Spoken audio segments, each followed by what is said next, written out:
Panikas lēkmes laikā tu trenē savu sirdi? Tu būsi pārsteigts. Tu jūti, ka sirds daudzās, elpa paliek sekla, rokas svīst. Psiholoģiskai slodzei notiek tādi paši fizioloģiski procesi kā tad, kad tu skrietu pa skrejceliņu. Kad tev ir panikas lēkme, aktivizējas simpātiskā nervu sistēma, tā pati, kas sporta laikā.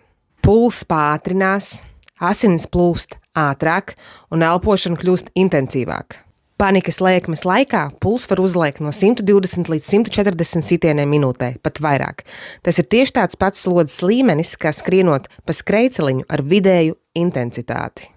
Tā galvenā atšķirība starp panikas lēkmi un fitnesa zāli ir tāda, ka skrienot tu reāli patērē enerģiju un veic muskuļa darbu, kamēr panikas lēkmes laikā muskuļi ir dīkstāvē un organisms gaida reālu cīņu. Pacients mēdz ātrajai palīdzībai jautāt, man sirds daudzās kā traka, vai es esmu vesels?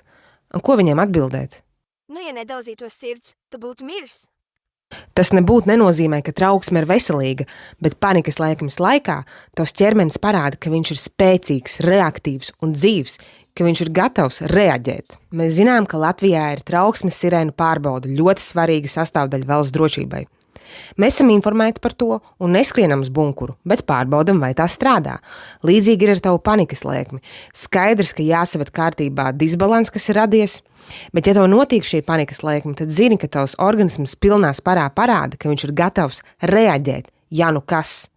Tas ir ļoti, ļoti nepatīkami, bet nav dzīvībai bīstami.